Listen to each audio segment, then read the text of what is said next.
हाय दोस्तों, मैं वाईएम सर आपके अपने YouTube चैनल मार्वल एकेडमी पर हार्दिक स्वागत करता हूं। आज हम अपने प्रश्नों की श्रृंखला को आगे बढ़ाते हैं, सीधे सवाल पर आते हैं।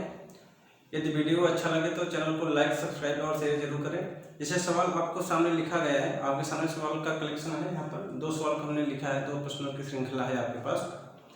तो सवाल किस प्रकार के हैं आपके सामने लिखे हैं।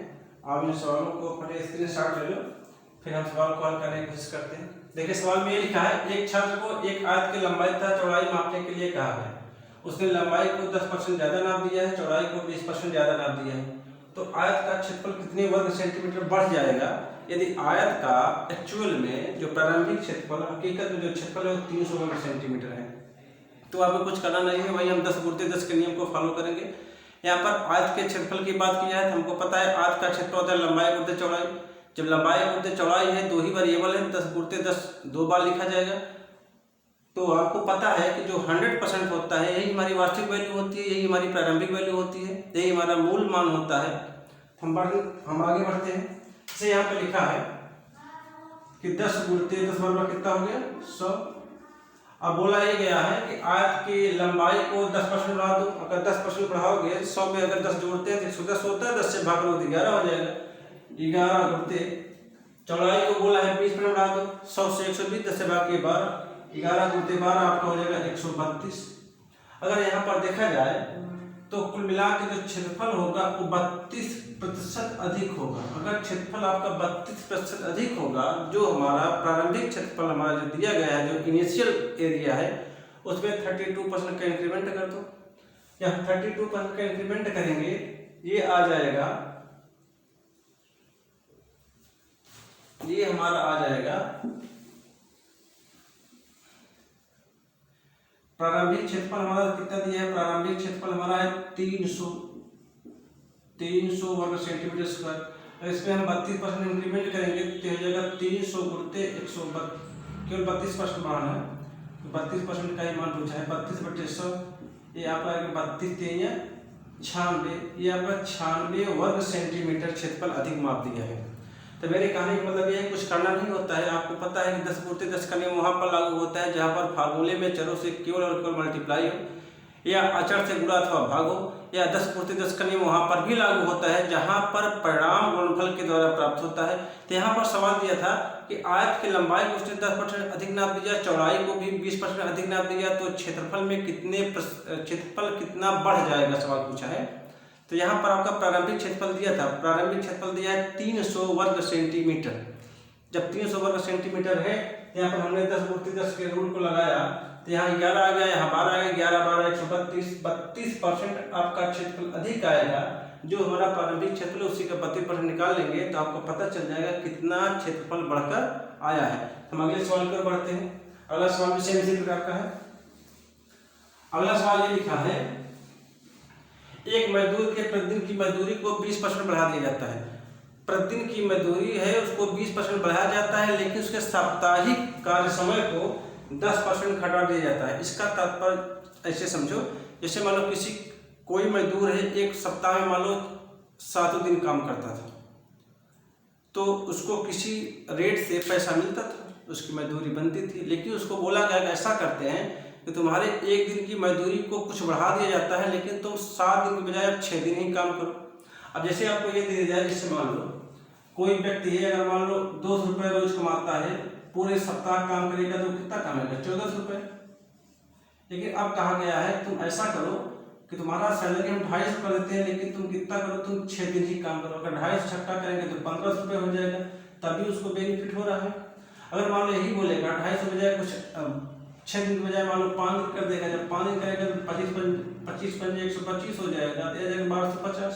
तो यहाँ पर कम हो जा रहा है ना उसकी मजदूरी। तो सवाल कुछ इस प्रकार का ही बना है कि उसके मजदूरी को बढ़ा दिया जा रहा है, लेकिन कार्य समय में कटौती कर दी जा रही है। तो कितने प्रतिशत का उसको फायदा होगा, कितना नुकसान होगा, अब उसकी मजदूरी क्या होगी, इसी को हमको हल करना है। कह रहा है कि आपको पता है कि किसी मजदूर की मजदूरी जो होती है, एक दिन की मजदूरी पूर्ते एक सप्ताह में कितने दिन काम करेगा। पूरे सप्ताह काम कर रहा है तो 7 से गुणा करेंगे, मान लो सप्ताह में 5 दिन काम करेगा तो 5 से गुणा कर देंगे। तो ये आपको करना है, कुछ नहीं करना है। गुणनफल के द्वारा परिणाम प्राप्त हो रहा है, इसलिए हम 10 × 10 के रूल को लगाते हैं। जैसे यहाँ पे लिखा गया है 20% बढ़ा दिया जाए। अगर 20% बढ़ाओगे 10 गुणते 10 बराबर 100। अगर 20% बढ़ा दिया जाएगा तो ये आपका हो जाएगा 12। 10% घटा दोगे तो 90 से 9 हो जाएगा, 12 9 108।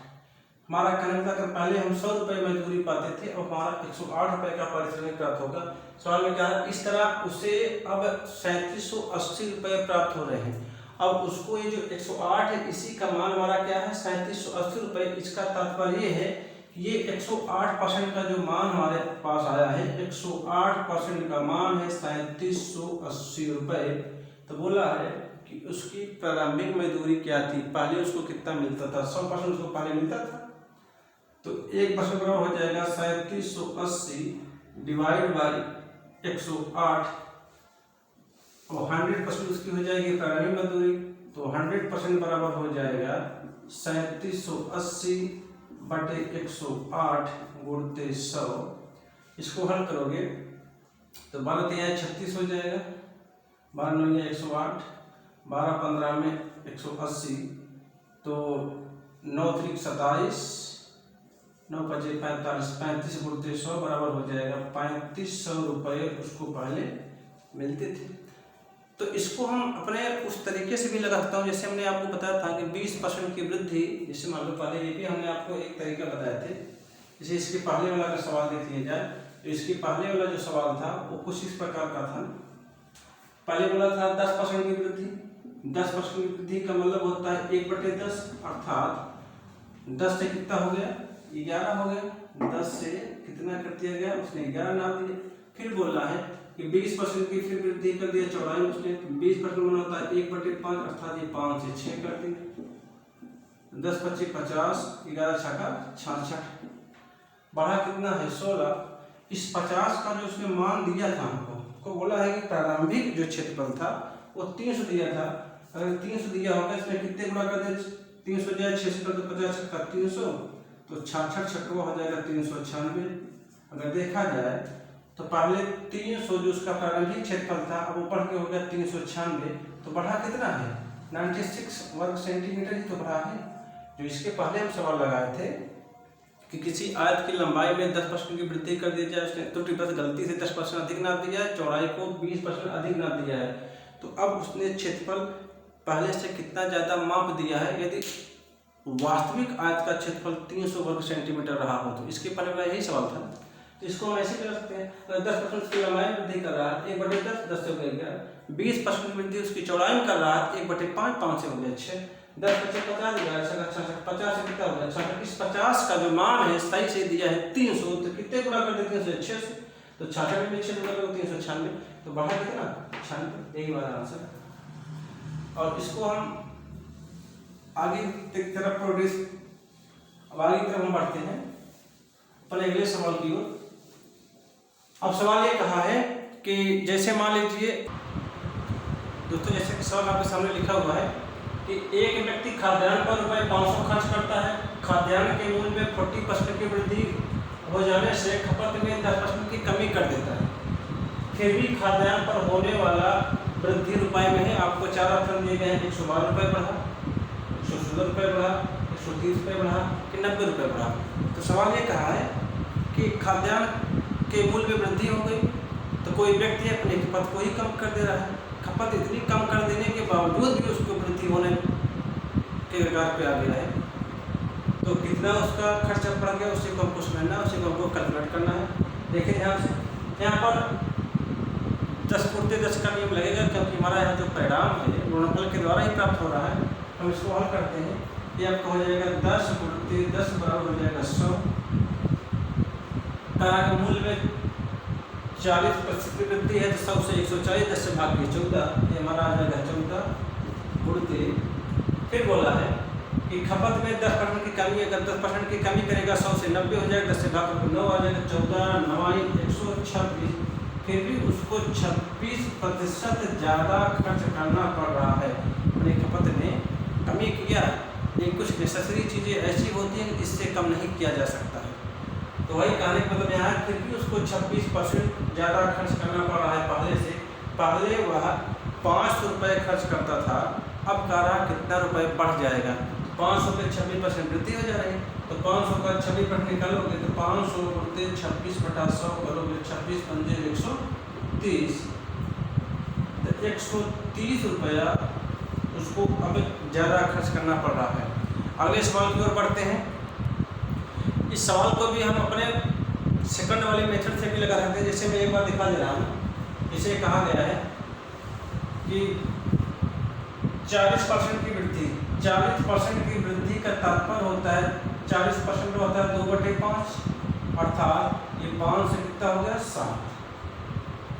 फिर बोला है 10% की कमी, 10% कमी का तात्पर्य होता है 1/10, अर्थात 10 से हो गया कितना 9, 10 × 50 हो गया, 9 से कितना हो गया 63 हो गया, तो 10 × 50 9 से 63 हो गया। इस 50 का जो मान है ये 500 है, कितना है ये 500, 500 इसको करेंगे कितने से गुणा कर दिया 10 से गुणा कर, 50 से 10 से गुणा कर 500 देगा, मल्टीप्लाई बाई 10 हो गया 500, इसमें 10 से गुणा करोगे तो हमारा देगा 630, पहले से कितना बड़ा है 130 रुपये तो बड़ा है, इसको हम ऐसे ही लगा सकता हूँ, इसी बात नहीं। तो सेकंड मेथड से हमने लगाते 130 आ रहा है।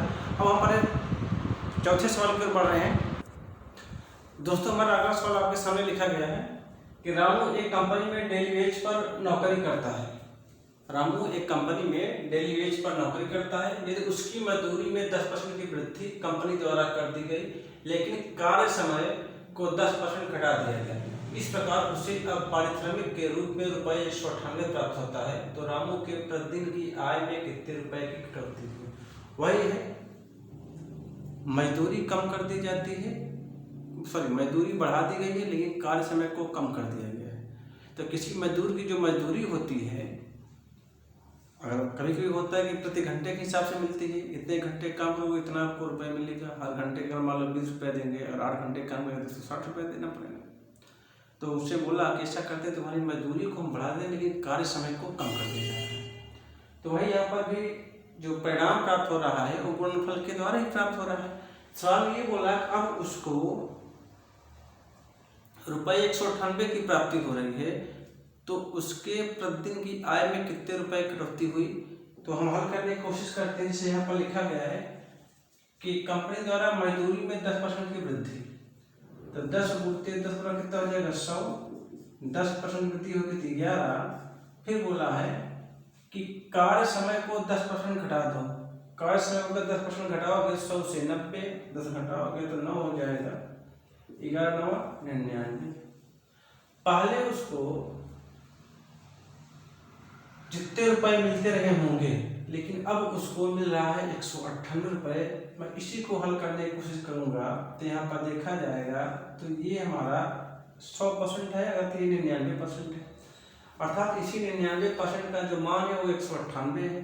अगर इसी 99% मान 198 है तो हम 100% निकालेंगे। अगर देखा जाए यहाँ पर केवल 1% की कटौती हुई है, केवल 1% उसका दाम कम हो रहा है, उसकी मजदूरी 1% कम हो रही है, अर्थात यहाँ पर देखा जाए तो 99% का जो मान लिखा गया है वो 198 रुपये है। 99% बराबर कितना होगा 198, तो 99 दुनिया 198 होता है, तो 1% का मान कितना हो रहा है? तो इसका ये 2 रुपये ऐसे भी निकाल सकते हैं, 2 रुपये मैं ऐसे भी निकाल सकता हूँ, यही हमारा आंसर हो सकता है। अगर मान मैं ऐसे करूँ, अगर 99% का मान 198 है तो 1% बराबर 2, 100% बराबर कितना हो जाएगा 200। देखो पहले वो 200 पाता था, अब पा रहा है 198, तो कम कितना होगा 2 रुपये ही तो कम होगा। अगर मान लो मैं अपने पुराने तरीके लगाऊँ, सेकंड मेथड लगाने की कोशिश करूँ, सेकंड मेथड हमारा यही कहता है, सेकंड वाला तरीका हमारा ये बोलता है कि 10% की वृद्धि, तो 10% का तात्पर्य होता है 1/10, अर्थात हो जाएगा 10 से 11। कार्य समय में 10% की कमी करेगा, 10% कमी का मतलब होता है 10 से कितना हो गया 9, कह रहा है गुणा किया जाता है, ये 100 हो गया और ये 99 हो गया। इस 99 मान 198 था, गुणा किया कितने 2 से आ गया 198, यहाँ गुणा करो कितना जाएगा 200, तो कम कितना है 2 ही रुपये तो कम है, ये तुम्हारा आंसर होगा।